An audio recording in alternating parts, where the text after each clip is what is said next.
What up, guys? This is Guido, the creator of Bout's Most Wanted Scammers. Before I get into details, for those of you that are not a member of Bout's Most Wanted Scammers on Facebook, go ahead and send a request, fill out all the questions, and update yourselves on yesterday's and today's Bout scammers. It could range from admins, moderators, middlemen, sellers, bout makers, whatever. A lot of crazy things has been going on. A lot of shady ass people that you need to know about. So again, if you're looking at this video on YouTube, and if you're not a member of Bout's Most Wanted Scammers on Facebook, send a request, fill out the questions, and become a member. Alright guys, so this video is going to be about me answering some questions.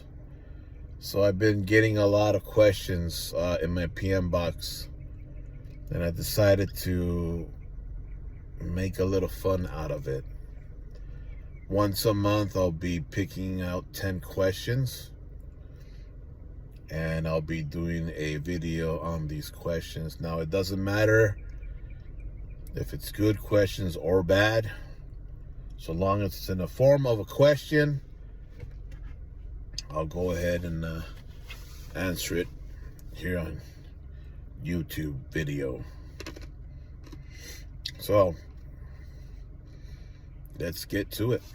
So I picked 10 questions for this month of July, and let's start it off. It says here, one of these guys, and that's another thing, that when you send a question to me, it's straight confidential. No one's gonna know who is sending me these questions, for your guys' protection. So don't worry about that, guys. I'll take the heat. All right. Question 1. Why don't you have an admin or moderator help run your group? As much as I've been thinking about that lately, and I think that'll help me out, but the reason why I don't have a moderator or admin for Bout's Most Wanted Scammers is because I don't want to risk putting somebody in charge that might have ties to somebody that I don't see eye to eye to,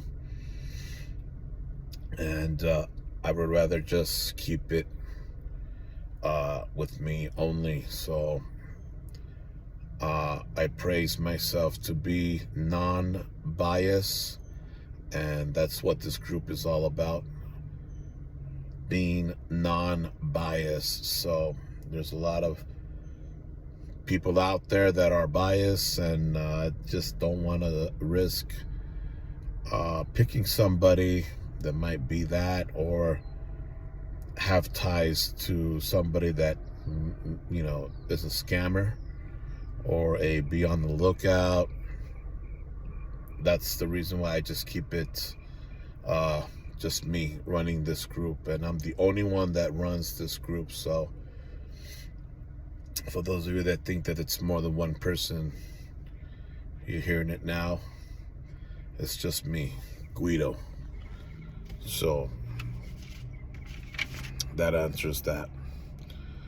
If it ain't broken, why fix it? Question number 2. If a maker asks you to be a middleman, would you consider it? No. Funny thing is, in my PM box, I got about 8 makers that want me to represent them as a middleman, and no way, Jose, ain't happening. I could afford my own belts. Not to say that it is wrong, getting free belts and discounts and all that, because that comes with being a middleman. You're doing work for that maker, and you got to get paid somehow.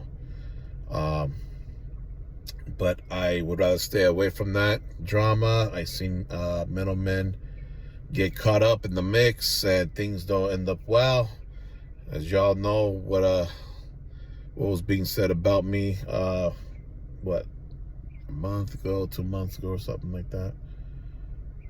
And that's what happens, when you become a middleman. You take responsibilities, and if things don't work out, then you get screwed over as a middleman, or the maker screws the middleman over. So don't need that extra drama.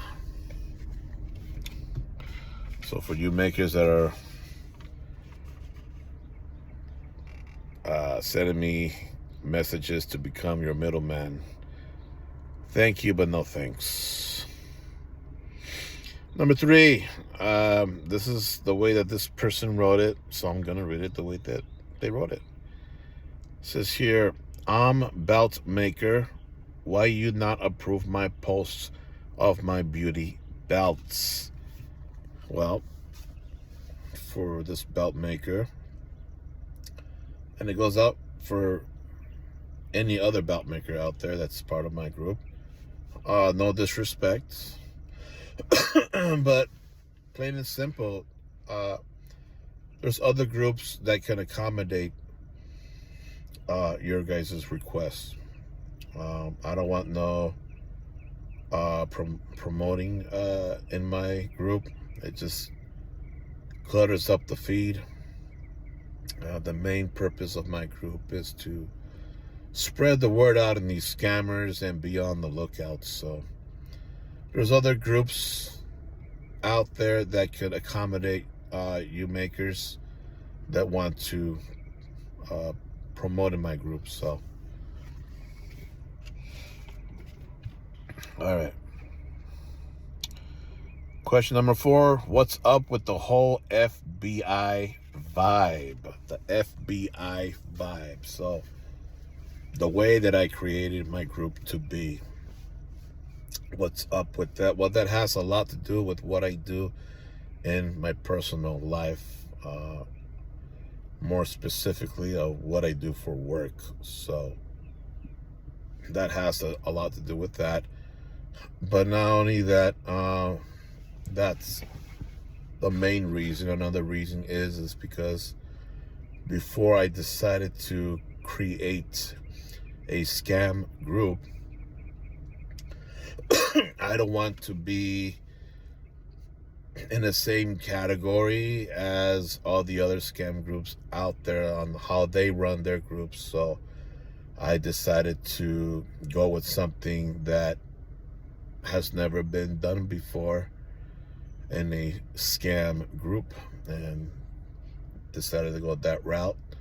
It works. I get a lot of compliments on my PM box. People like the way I run it, so I run it strict. I put a lot of time in it, and people, the haters out there, can say whatever they want to say about my group. Why do I put in file numbers for what's that all about? What's up with the like the question, what's up with the FBI vibe? Not to say that person's a hater, simply just asking what's that's all about. But it stands out and it works, and there's no BSing in my group. Not to say that there's BSing in other scam groups, but from what I've seen on the other scam groups and about review groups, I decided to just make this unique and make it stand out, and it's working. And I'm proud of my group and what I did. So that's it. That's to answer that question. Okay, next one. How many bout groups have you been kicked out of? Man, way too many. I think I've been kicked out of for sure over 10, easy. And still gonna keep going. You know, a lot of these groups that I've been kicked out of is because either the creators of those groups became scammers or be on the lookouts and ended up on my list, or their admins and moderators became scammers or be on the lookouts where they ended up on my list in my group. And so, you know, when that stuff happens, they delete me from the groups or block me, and it is what it is. You know, I'm not afraid of anybody to put anybody on blast. I don't care how many years you've been in this business. If you slip and someone sends me proof that you slip, or if I see that you slip, you're gonna end up on the list. It's high possibility. People send me stuff all the time, and I'm out there looking all the time. So, plain and simple. Been kicked out of a lot, over 10 groups. All right, next one. It says here, Shop Rhine, Groovy G Crumb Rhine, C4 Crumb Rhine, or Classic Shields Crumb Rhine. So I'm assuming which is the better one. So I will put these in order. Now, this is my own opinion. Again, you know, any answers that I'm giving out for these questions, not to create any more drama or to be hating on anybody else. So chill out. Okay, don't take offense. All right, so number one for me, and I've always been a fan and still am of Classic Shields Crumb Rhine. That's what made me fall in love with the Crumb Rhine a bit more. Classic Shields. Second would be probably C4 Crumb Rhine would be second. Third would be the Groovy G. Then Shop Rhine would be last for me. So, and yeah, again, in my own opinion. So, don't mean to offend any of these guys. That's just simply my own opinion. Next question: who is the worst scammer in the belt game? The worst scammer, the worst of the worst. I could think 3 people already off the top of my head of the worst scammer in the game. For me, it will have to be, and they're pretty close to each other, but I think the number one scammer in the game in my eyes would be David Milliken. He's behind on so many orders. There's people that's been waiting for over 10 years, and there's other people that never gotten their belts, man. And it's been such a long time. This dude is still taking orders. He's still taking orders. He's still taking money from innocent people. And these people don't even know that you're going to wait 10 years or more to get your belt. That's really, really bad. That's worse than the top makers out there today. And even the top makers out there today, you got to wait a couple of years.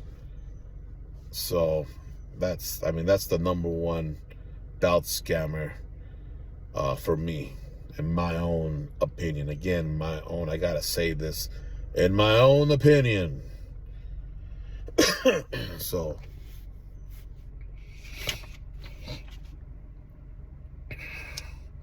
what is the 20 years thing about? So this question is a hot one. Those multiple questions that I got on this one. What's the 20-year thing about? Long story. short story. Let's go with the long story. I have a little bit of time. All right, so the 20 years thing, that I've been in the hobby for 20 years is the rumor that's been going out there, right? For 20 years, and that we've never heard you. That you've been in the hobby for 20 years, and that we just only heard you a few months ago. So here's the thing about the 20-year thing. I've never said that I've been in a hobby for 20 years. So let's get that straight and handled, okay? 5 months ago, there was a situation that happened where I put a scammer on blast on my group. The scammer seen his mugshot, seen his file, had a fit, PM'd me, and we're going back and forth on the PM. What happens that this scammer with another scammer, so it's two of them, but this particular one was the one that, I ruffled his feathers. What these guys were doing was these guys was going to overseas, Pakistan, paid for belts from a large distributor who's dominating the game today. For those of you guys that are smart, you guys could figure that out, who I'm talking about. They bought Pakistani plates, brings it over to the U.S., and they sold these plates as U.S. made, scamming U.S. customers out of hundreds of thousands of dollars. Big time scammers. They got put on blast. One of the guys heard about my post, hit me up a PM. We're both going back and forth. And this happened a while back, years and years ago. And I said that I've been in the bout game. Now, I don't know how this part happened, but I remember saying I've been in the bout game for nearly 20 years. For nearly 20 years at the time. So that's where this whole 20 years came from. Now, for me to explain on where I was at in these nearly 20 years. Okay. So first off, the Facebook that I have right now that I'm using is my second Facebook. And this Facebook was created in 2012. So if I've only had this Facebook that I'm using for 11 years. Now, my original Facebook that I had was created back in 2000. Now, again, I'm not going to remember the exact dates or the year, but I'm going to maybe 2006, I think, whenever Facebook came out in that same year for the public to use. I don't remember what year, 6 or 8, one of those years, 2006, 2008, when I had my original Facebook. Now, I've been belt collecting in the 90s.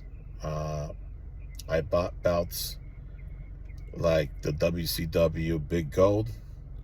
I think that came out in 1999, I think. I'm not sure on the years. And I've bought in the ECW, from ECW, I think in 99 as well.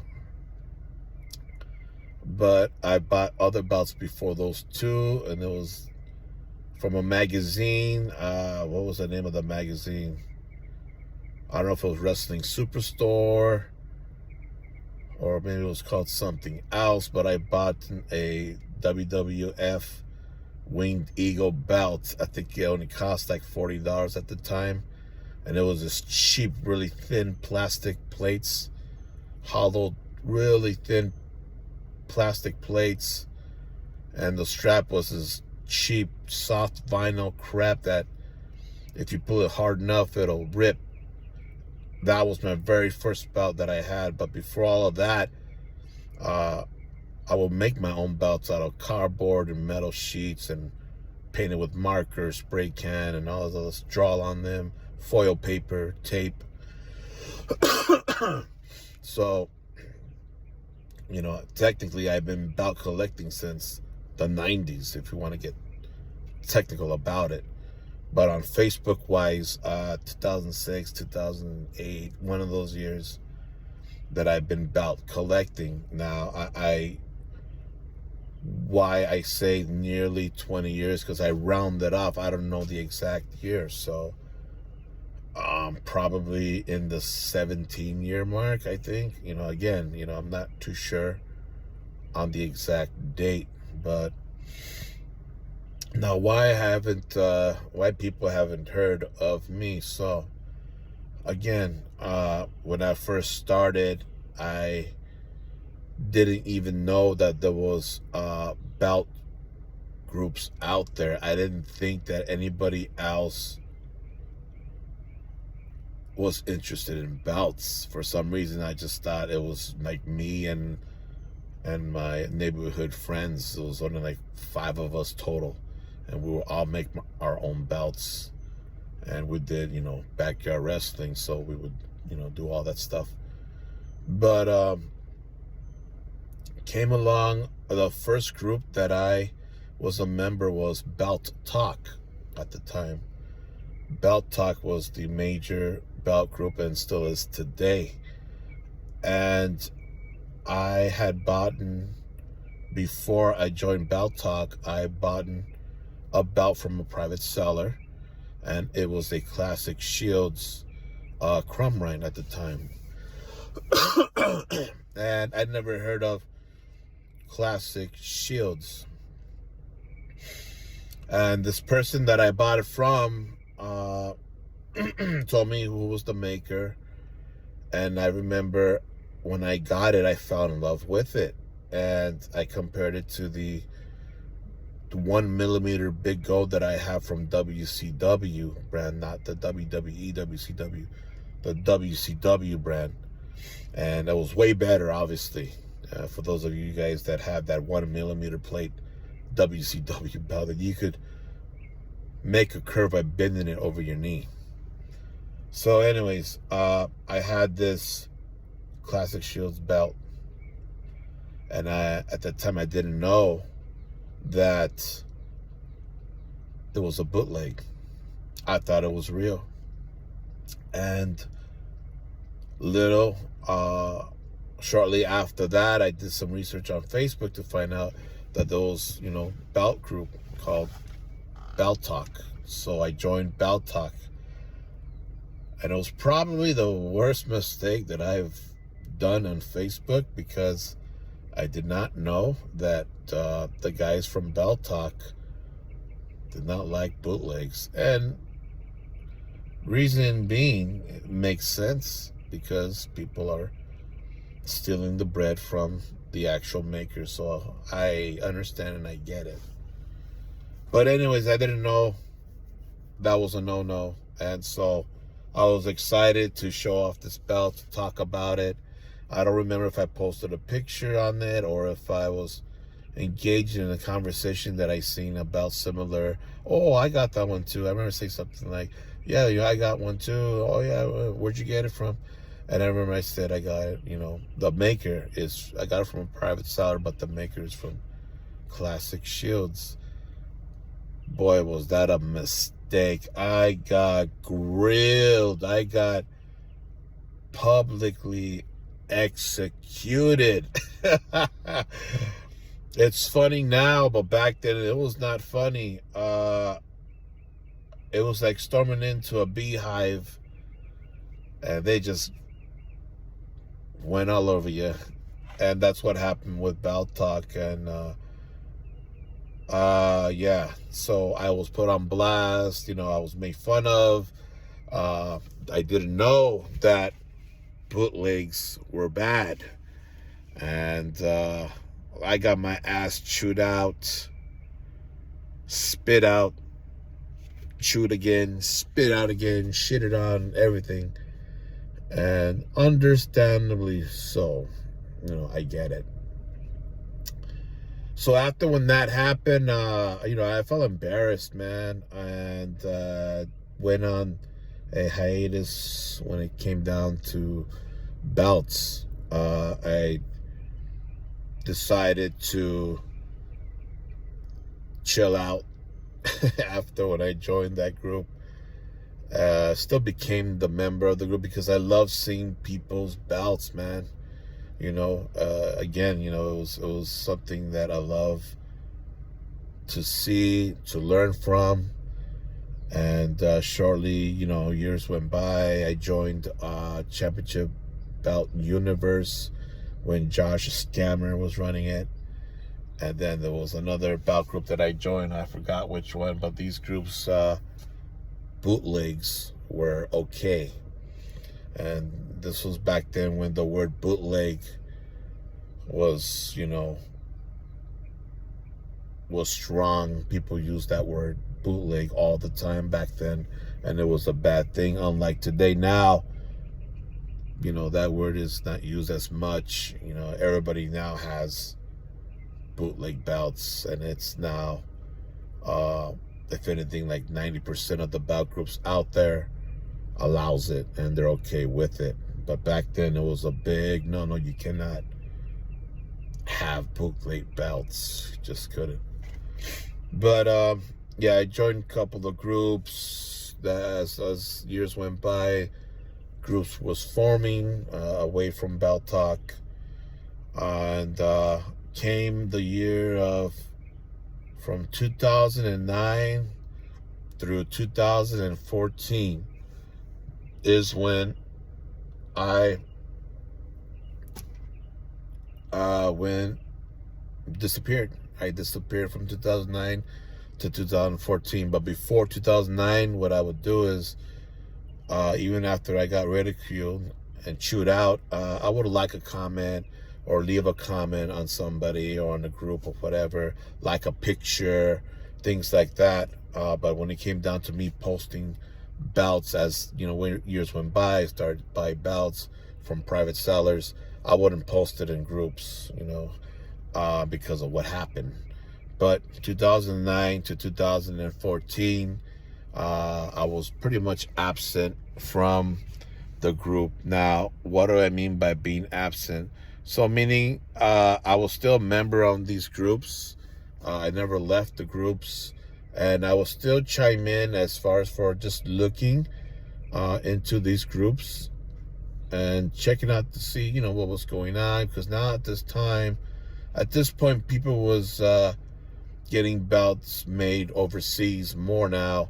So there was all these different other belts that I never knew existed from different wrestling territories back then, and I've never seen them before. So it was still interesting to me. Now the reason why I say that I kind of dropped out from 2009 to 2014, because I had a full-time job and I had a part-time job, and I was working basically two full-time jobs when you add up the hours. So from 2009 to 2014, I was absent. That's why I say I was absent from the bout game. I was somewhat still there as far as for just looking and checking out guys' bouts, things like that. But as far as for me posting pictures or liking or commenting, 2009, 2014, I was not there physically commenting or liking, but I was there being a looky-loo, I guess, if you want to call it a looky-loo, or watching behind the curtain, if you will. So for 2009, 2014, so it came 2014 when I dropped my part-time job and just decided to keep one, because after 5 years of doing that, enough was enough. That's when I decided to really get into the bout game, buying bouts and putting bouts, pictures of me with my belts in certain belt groups as time went by. So 2014, I already posted proof about me purchasing fondue. I was one of the few that trusted Web Yang from China, and I paid for a belt $499 to Web Yang, and they were going to create a big gold that was made out of sterling silver, a dual sterling silver big gold, and that didn't happen. They said they couldn't make it, that they came out ugly, even though they do have one that they made already, which made me put in an order for the other one. And instead I ended up getting two big golds that I didn't want. One with the white strap and one with black. One was dual and one was solid, gold. So I ended up getting two belts that I didn't want, and this was in 2014. Now, if you get the 2014, because I have a picture, I have proof of that, and the conversation of that, because that happened with my second Facebook, which is this one that I'm using now. I can prove that. And so I've been, with that alone, 2014, I've been here 9 years, longer than most of you guys out there. You guys that have been here for 4 years or less. I've still been here longer than you guys. So, but I've been here longer, way longer than that. And so that explains that. 2009, 2014 was when I was absent, came back, bought my fondue, and I bought other belts, and I have other pictures of me holding belts from that 2014 till now.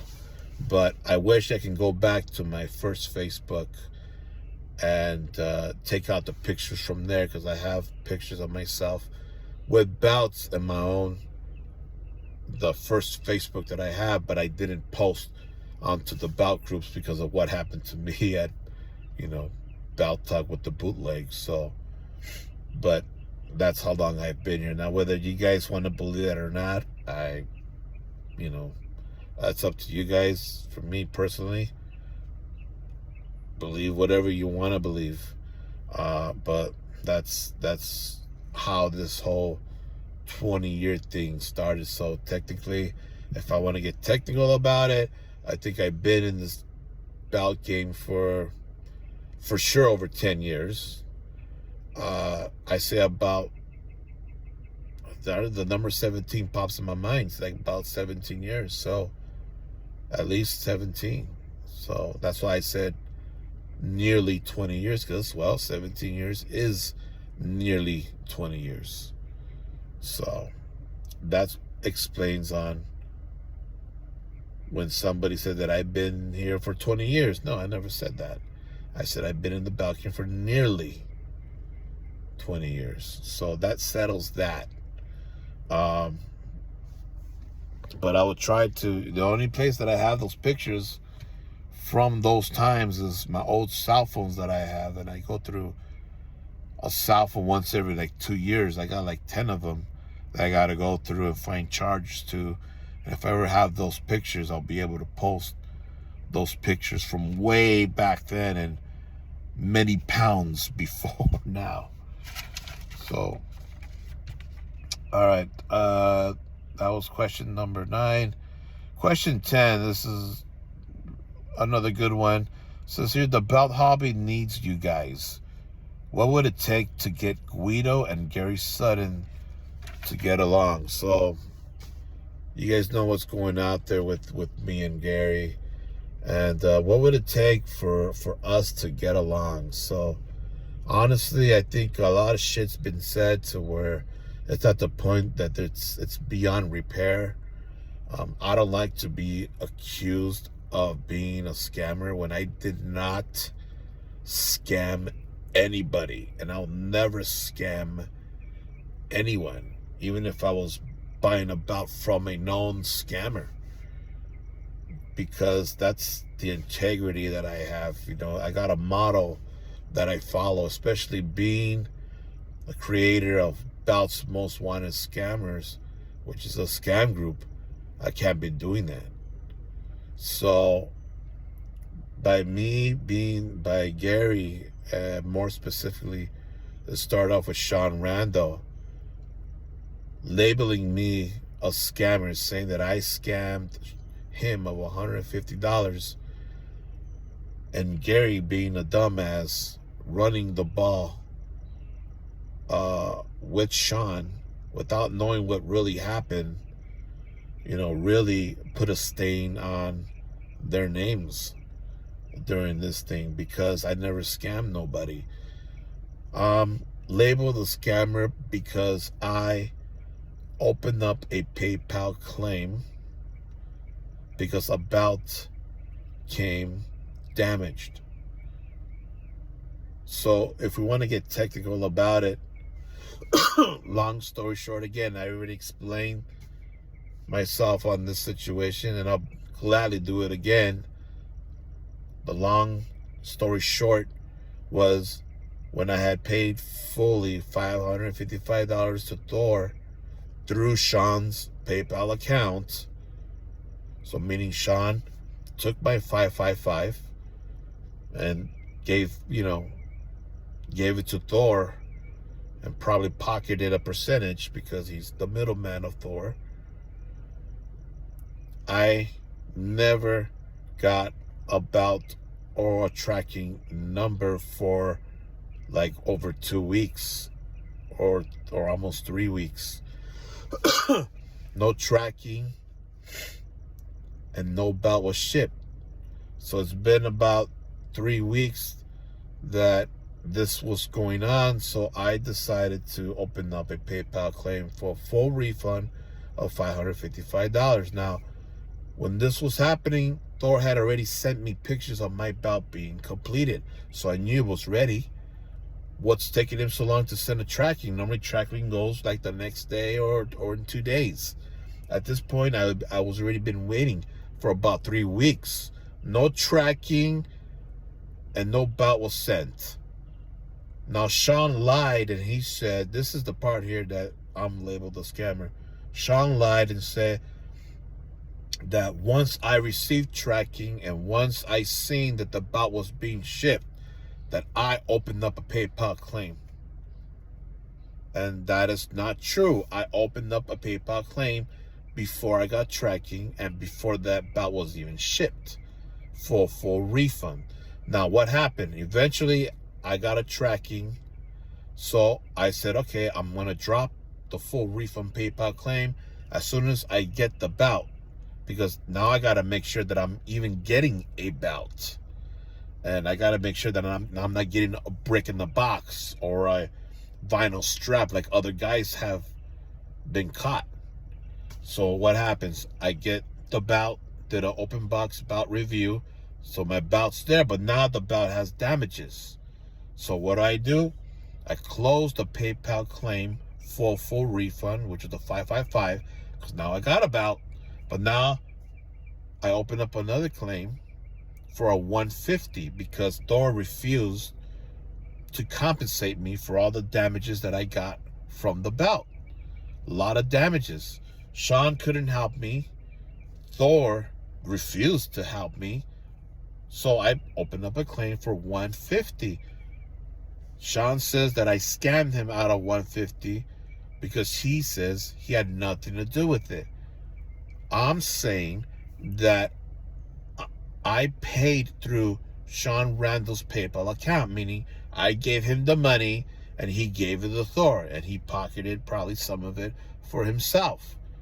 If I am paying through that specific PayPal account, meaning Sean's, and I'm opening up a claim, I expect a refund coming back from that same account. How else am I supposed to get a refund then? He's saying that I scammed him out of $150.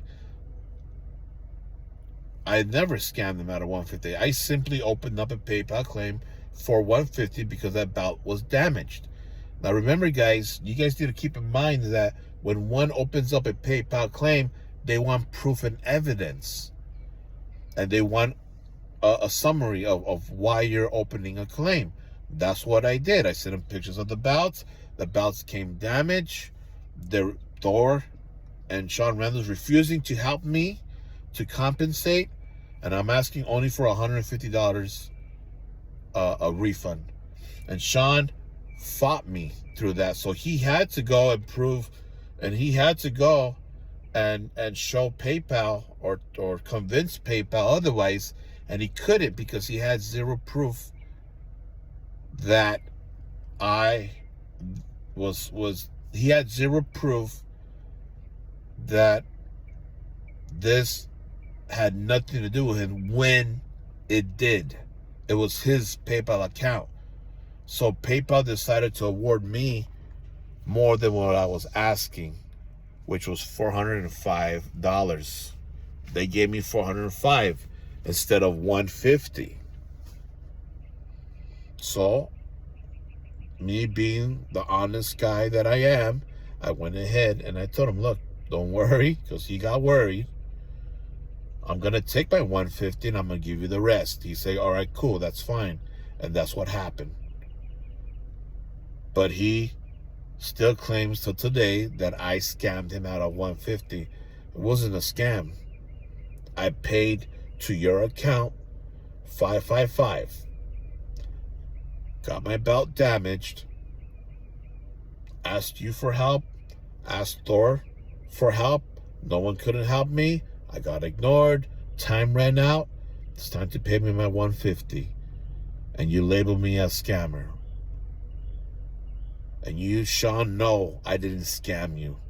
Even you agreed, and I had the proof. Again, all the stuff that I'm saying, I have screenshots and I posted proof and all the videos.